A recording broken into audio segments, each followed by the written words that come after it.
Are you seeing someone right now? Ikaw muna, ate. Ako, yes.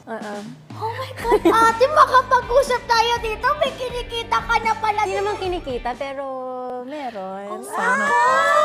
Sa kanyang latest vlog na King Crab Mukbang at Juicy Q&A kasama ang kapatid na si Mona Alawi at celebrity na si Andrea Brillantes, inamin ng aktres at vlogger na si Ivana Alawi na meron itong kinikilala ngayon.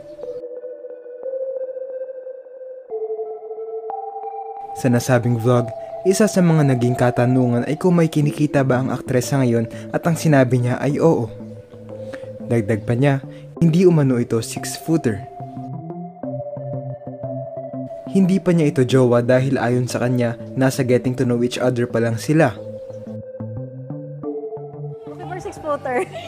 Are you seeing someone right now? Ikaw muna, ate. Ako, yes. Oh my God, ate, makapag-usap tayo dito. May kinikita ka na pala. Hindi naman kinikita, pero meron. Pero Pero hindi siya 6-footer ha.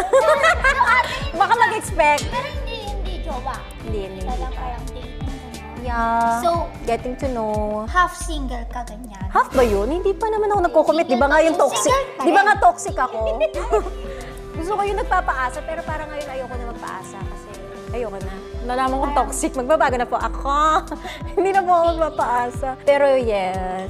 Oh, I'm so happy for you, ate. Sabi ko nga mauna ako magjowa. So, nag-usap kasi kami kanina. Ang, ano ba tawag doon? Ang Line up. line up kasi ako mauna magka-jowa, pangalawa daw si Mona, pangatlo si Blight. Kasi din ako mag-jowa. Wait mo ko.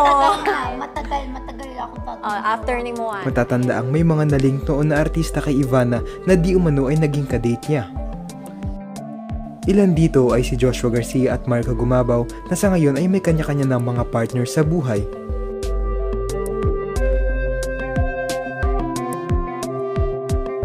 Kaya ngayon ay palaisipan sa mga netizens kung ang kinikilala ba ni Ivana ay isa ring celebrity o ito ay hindi nagtatrabaho sa showbiz.